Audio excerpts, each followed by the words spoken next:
va s'asseoir dans un coin où il n'y a pas trop de bruit. On va se mettre ici.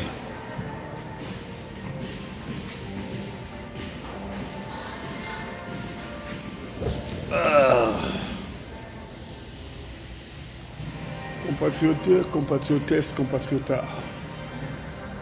Bonjour. Alors, j'espère que vous me captez. C'est votre frère et serviteur du Gabon. Il y en a qui sont des serviteurs de Dieu, moi je suis serviteur du Gabon. Les serviteurs de Dieu, là, ils sont trop beaucoup. Donc, je reviens un peu remettre les pendules à l'heure et faire le bilan. Nous sommes le 6 mars aujourd'hui. Si vous m'entendez, envoyez les pouces et partagez la vidéo. Nous sommes le 6 mars aujourd'hui et ça fait 3 jours qu'Olivier a prononcé sa candidature. Ça fait 3 jours qu'il a 50 ans. Donc il sait c'est quoi être un homme aujourd'hui. Parce que quand tu as 50 ans, tu fais le bilan de ta vie. Tu te dis quand même que quelque part, voilà le parcours qui a été le mien. Et que tu comprends que chaque fois que tu avances, tu déposes une pierre pour la création de ce que tu es aujourd'hui. Il n'y a pas de hasard dans la vie. Il n'y a que des gens qui sont décidés et la faible probabilité que des choses uniques arrivent. C'est ça la vie. Il y a des personnes qui sont décidées et il y a de très faibles probabilités, très faibles possibilités que certaines choses dont on pense que c'est incroyable arriveraient. Chacun son destin, chacun sa destinée. Moi aujourd'hui, je suis parti de la maison de mon père, j'avais 14 ans. Et 40 ans plus tard, enfin 39 ans plus tard, parce que j'ai 53 ans, 39 ans plus tard, j'ai compris lorsque j'ai eu 50 ans, quelle était la destinée qui était la mienne. C'est-à-dire faire ce que je suis en train de faire aujourd'hui. C'est ça, pourquoi est-ce que je suis né. Chacun a sa destinée, chacun a ses possibilités. Chacun a une faible probabilité de voir son destin unique se créer. Chacun a de très faibles probabilités de voir la destinée qui a été la leur se réaliser. C'est ça. C'est-à-dire que tout le monde ne peut pas être Yannick Ndomba, comme tout le monde ne peut pas être Bruce Koté, Olivier Nguema, tout le monde ne peut pas être Stéphane Zeng, tout le monde ne peut pas être Lord de Comindon, tout le monde ne peut pas être Match Senior Lyon, chacun a sa destinée. Et la vie, ça s'empile comme des Tetris. Vous savez, le jeu là où il s'agit de mettre des cubes pour pouvoir créer une charpente, une structure qui est logique. Moi, c'est comme ça que je vois le monde. 3 jours après la déclaration de Bruce Koté Olivier Nguema, qui dit je suis un bâtisseur et je me présente à la candidature suprême. Voici la réalité de ce qu'on se passe. Un gars qui n'est pas politicien, qui n'est pas militaire, qui a pris le pays là et qui a pris ses responsabilités depuis le 30 août 2023 après une préparation dont un jour il nous parlera en disant que voilà comment est-ce que je suis arrivé à la décision de devenir votre chef. C'est tout. Un jour, il va nous faire un live. On attend le jour qu'il va faire un live. Et dans ce live-là, il dira, voilà comment est-ce que j'ai pris la décision un jour courageuse de prendre le destin de mon pays. Depuis que nous sommes Gabon dans Gabon, là, à quel moment dans votre histoire du Gabon, vous avez vu quelqu'un courir sous la pluie avec le drapeau du Gabon? On peut faire semblant d'être patriote, mais bon, disons qu'il a fait semblant. À quel moment vous avez vu un Gabonais qui se dit président du Gabon courir avec le drapeau du Gabon sous la pluie? À quel moment vous avez vu un Gabonais qui est tellement décidé qu'il arrive à un stade, dans un stade où il arrive en parachute?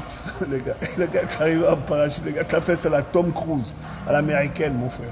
Donc nous sommes rien que des Gabonais, surtout que des Gabonais. Mais il a fait ça à la Tom Cruise. Le gars est venu en parachute. Je dis quand même, monsieur le président de la transition, vous avez trop joué les bestes. Vous êtes trop dans les blases, vous êtes trop dans les poussages de cartes. Parce que là, c'était Tom Cruise. Tom Cruise a fait 100 Jeux olympiques l'année dernière.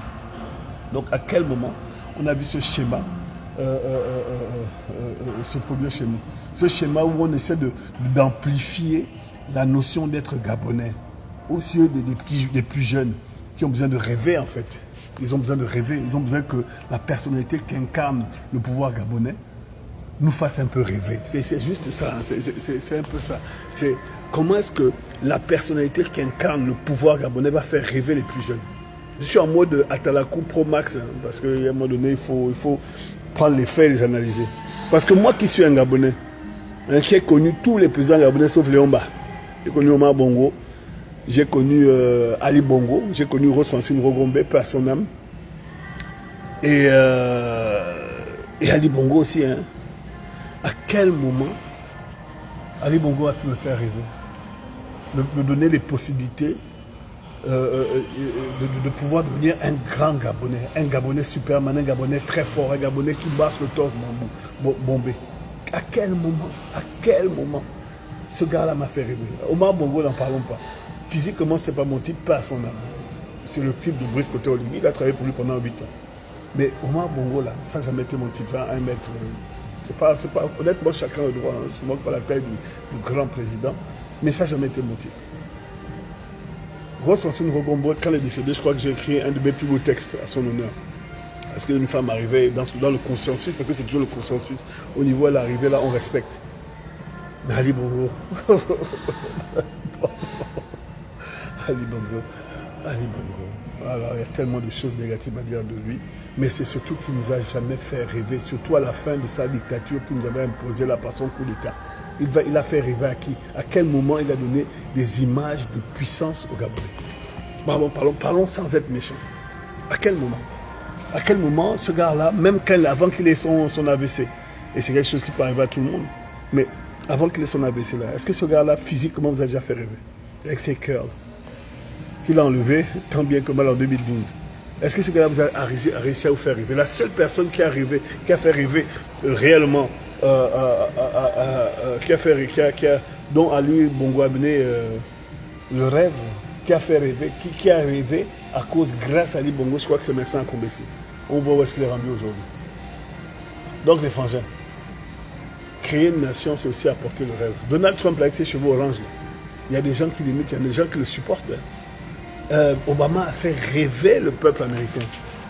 Il n'y a que les Africains qui ne l'ont pas suivi parce qu'ils étaient convaincus que Obama était leur président. Obama, c'est le président des Américains, mais il a fait rêver le monde entier. La preuve qu'il est devenu président, il a donné le prix Nobel de la paix. Les gens ont envie de vite retirer ça au regard des drones qu'il a balancés partout dans le monde pendant sa présidence. On disait que c'était lui le président des drones. Mais il a fait rêver son peuple. Il a fait rêver son peuple. Brice Côté Oligui Nguema est le seul, et là je suis en mode Atalakou Pro Max, hein, parce que c'est un gars de ma génération, on est juste des cinquantenaires aujourd'hui. C'est le seul gars dont je pense qu'il a compris qu'il fallait un peu faire rêver les gens pour y arriver. Parce que je vous dis, l'affaire qu'il a eu, quand j'ai vu ça, je me suis dit, l'affaire qu'il arrive en parachute là. Ah. C'est là je pense à Bilibi disait, à tous les gens qui sont au Dossa, et tous les gens qui sont opposés, tous les gens aussi qui sont avec lui, mais qui sont secrètement contre lui. Ils se sont dit à ce moment-là, quand même, on sent quand même qu'on n'y arrivera jamais. Et que le petit a tapé trop fort. C'est la réalité, les frangins. À ce moment-là, ces gens se sont dit,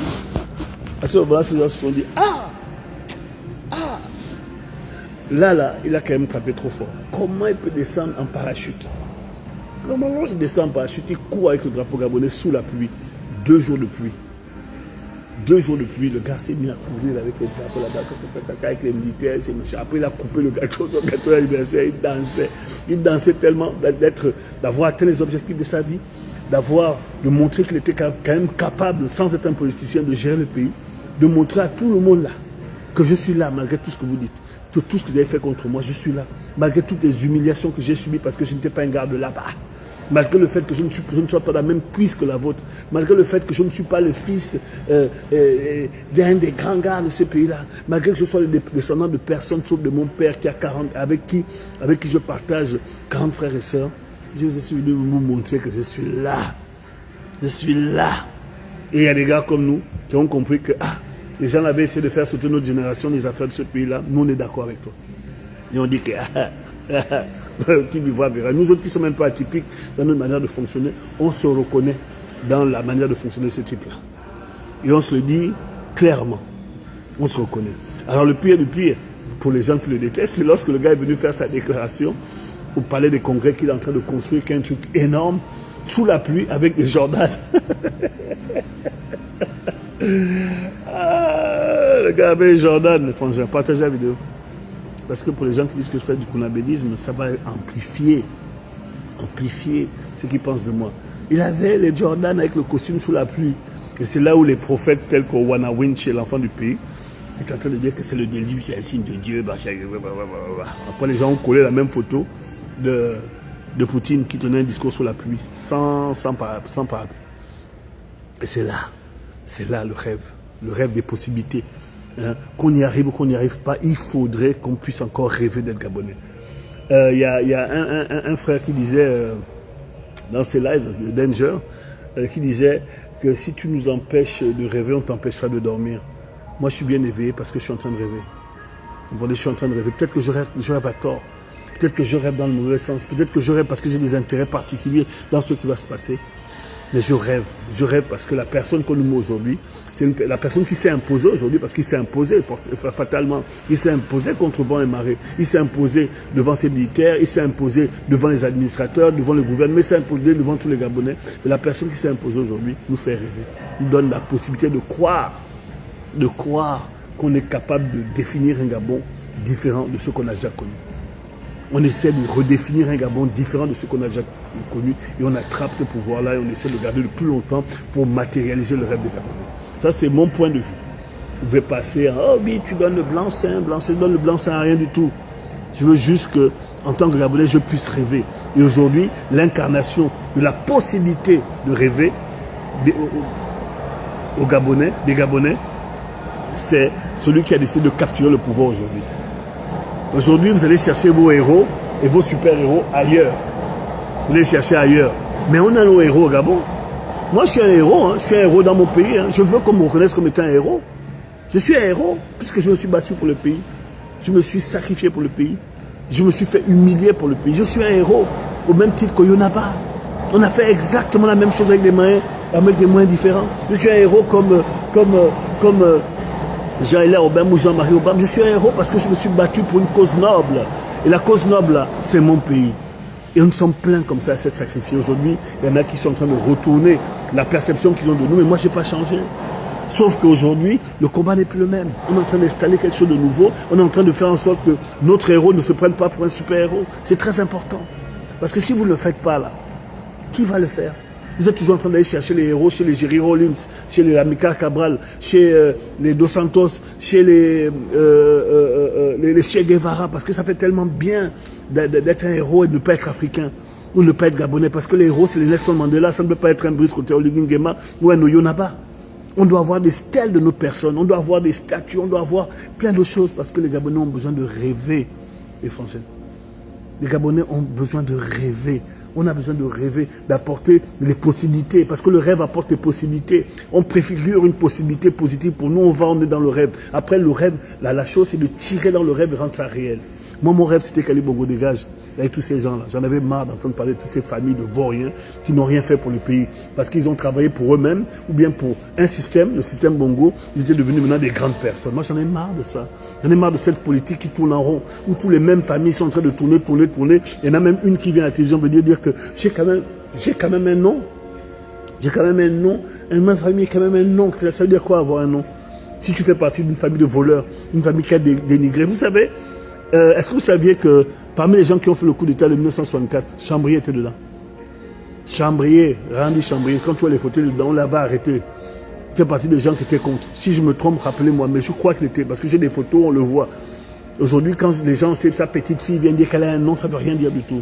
Le nom que tu dois porter, le nom que tu es en train de venir montrer là, tout le monde comme étant un grand nom, tu vas nous montrer ce que tu as fait pour ton pays, ce que ta ascendance, ta descendance a fait pour le pays. Ce n'est pas tout de dire qu'on a un nom. Moi, je veux qu'on me fasse rêver en tant que Gabonais, parce que le rêve est le domaine des possibilités.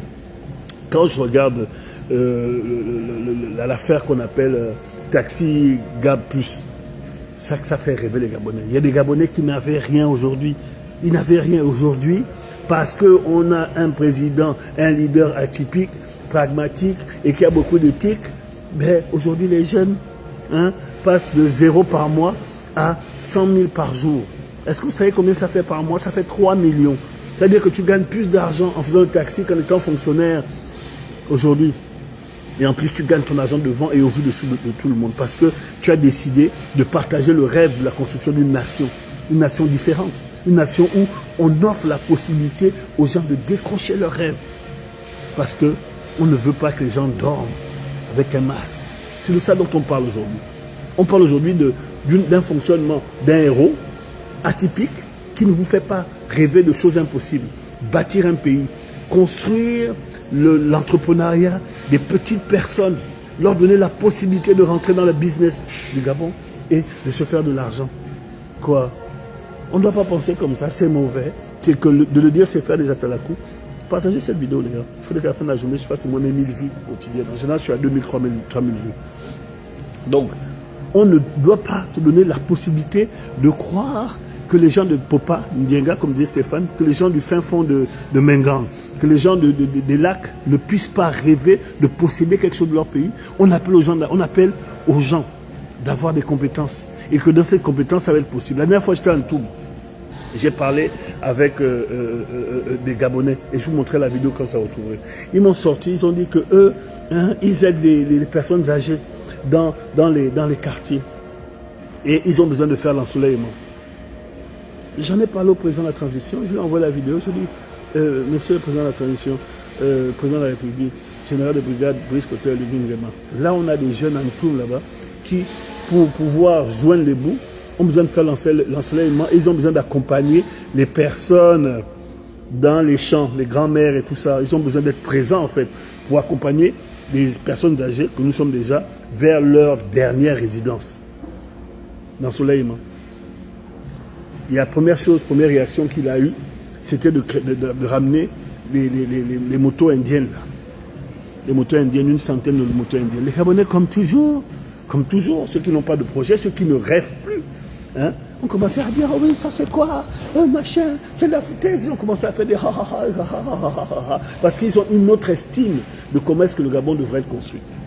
Ils ont une estime tellement forte d'eux-mêmes, mais une estime tellement forte de comment est-ce que les Gabonais devraient faire pour s'en sortir. Et ces gens-là, en général, qui vous empêchent de rêver, n'ont pas d'autre solution que de venir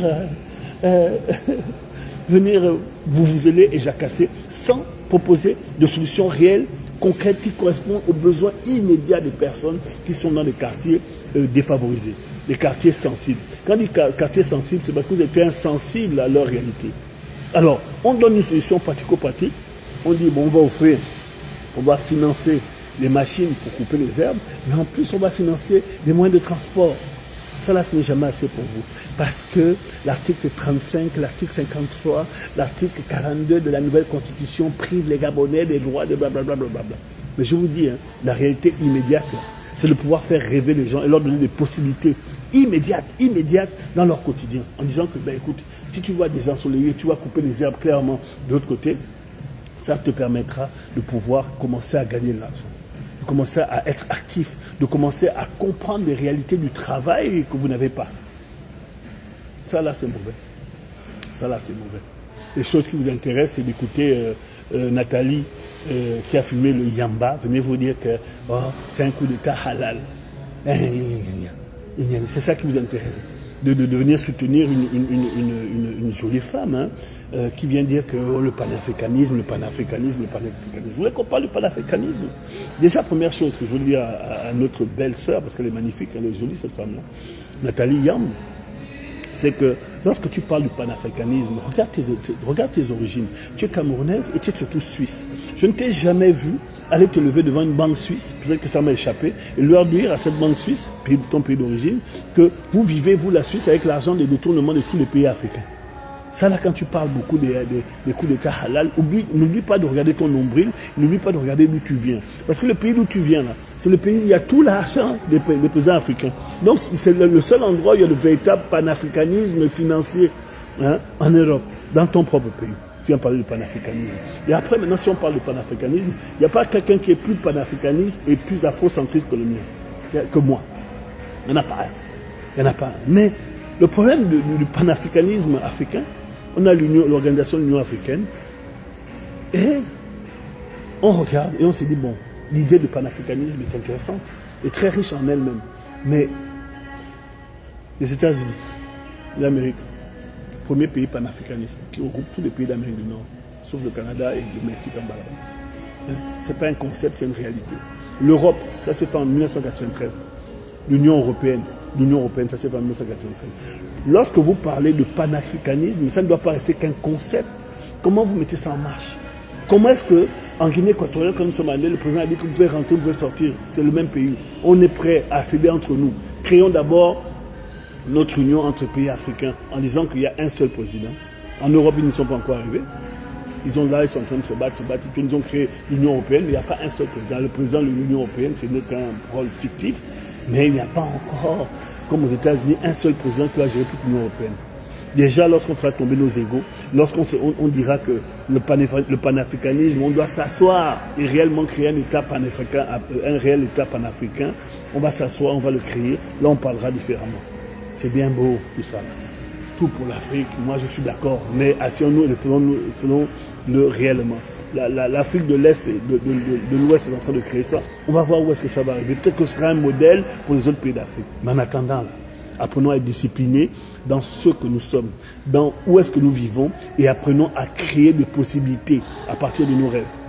Et je vous le dis, il n'y a pas plus panafricanisme que moi ou que Brice Koté Oligui Nguema. Ce que Brice Koté Oligui Nguema, je l'ai dit hier, connaît ses hommes.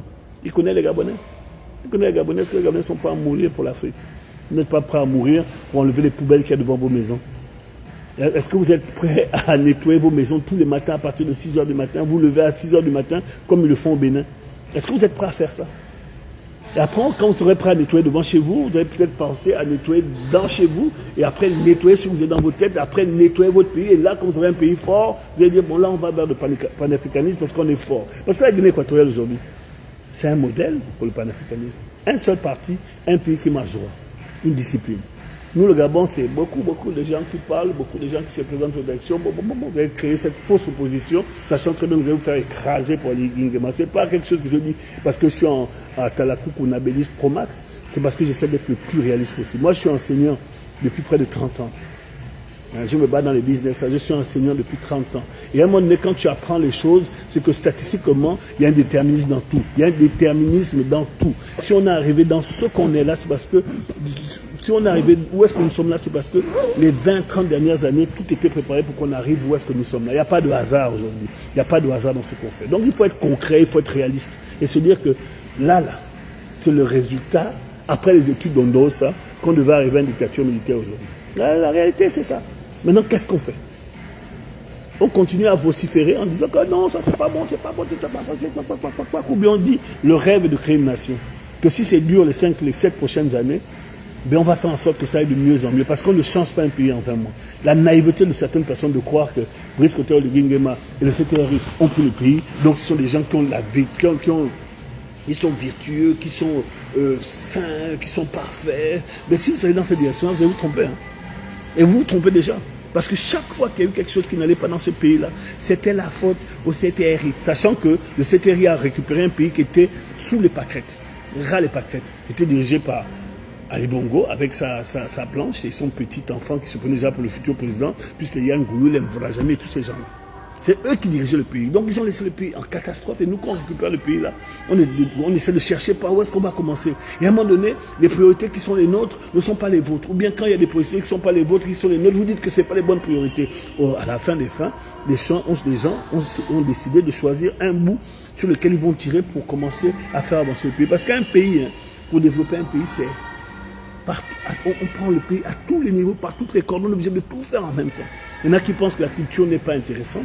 Il y en a qui pensent que faire les routes, ce n'est pas restaurer les institutions. Mais je dis aux gens, comment vous allez restaurer les institutions si vous n'êtes pas capable d'aller d'un point A à un point B? Les institutions, c'est dans la rue, c'est sous le soleil, c'est sous la pluie. Il faut bien que les immeubles, les routes, les infrastructures soient développées pour réformer les institutions. Mais pour vous, on n'a rien réformé du tout. On a fait un dialogue national inclusif entre potes, où on s'est dit des choses, on s'est fait des bises, et puis on a décidé de mettre des lois pour que Oligui devienne le président pendant un siècle à vie. C'est ça que vous êtes en train de dire.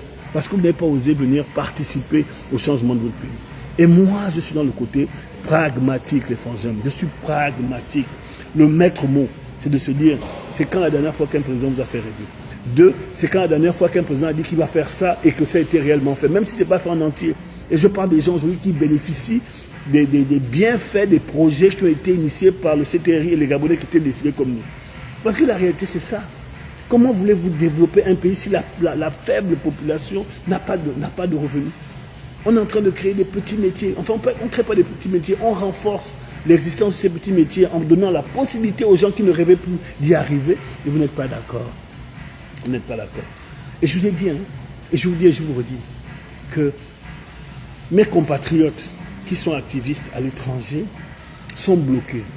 Ouanawinchi est bloqué. Je ne vais pas vous mentir. Il est bloqué. Il est bloqué. Il est bloqué. Il est bloqué dans un fantasme révolutionnaire. Pro-Max. Hein? Qui ça? Tous les autres, parce que tu prononces leur nom, c'est que tu leur donnes l'occasion de te répondre mal. Mais c'est la réalité. C'est que ces gens-là sont bloqués parce qu'ils n'ont pas de solution. Ils n'ont plus de solution par rapport au combat qu'ils ont décidé de mener pour le peuple gabonais qui ne se reconnaît même plus dans leur combat. Parce que quand ils regardent les lives de toutes ces personnes, et je sais de quoi je parle, c'est qu'on leur offre un rêve inaccessible. Le rêve inaccessible d'un Gabon qui sera plein de révolutionnaires et qui vont... c'est la victoire et tout ça. La réalité, c'est qu'il n'y a aucune méthodologie de la part de ces personnes. Moi, je suis un activiste, je sors de là. Je connais. Nous, on avait un but précis, que Ali Bongo tombe, on enlève ce nom-là, et dès qu'il tombe, on revient. Moi, j'ai mis 6 mois avant de revenir après le coup d'État. Mais je suis revenu fièrement, parce que j'avais une structuration. J'ai une vie à l'étranger. J'ai une vie à l'étranger. Et cette vie-là, je suis en train de m'en départir pour entrer dans mon pays.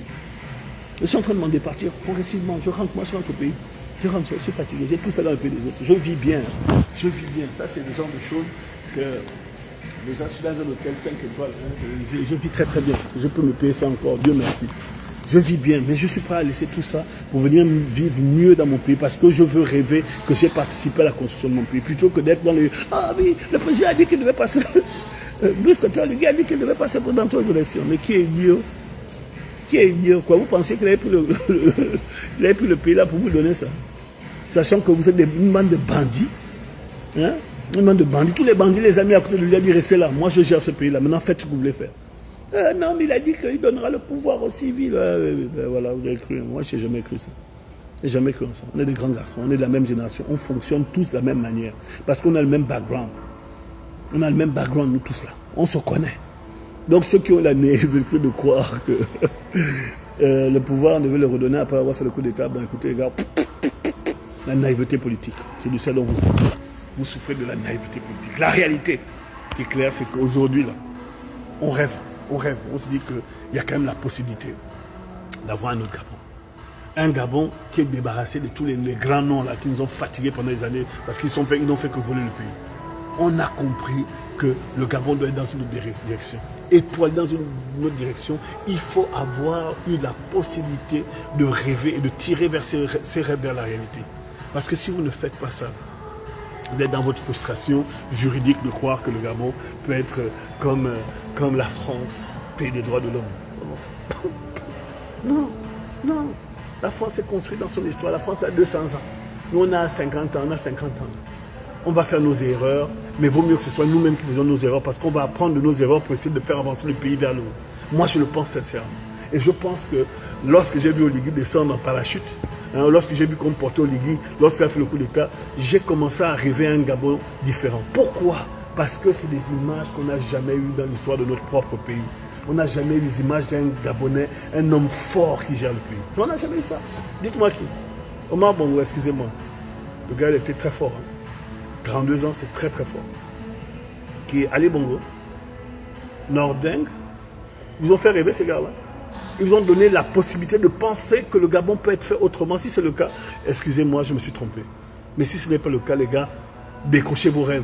Allez vous battre pour cueillir ce qui vous revient de droit, c'est-à-dire votre pays. Si vous ne le faites pas, les gars,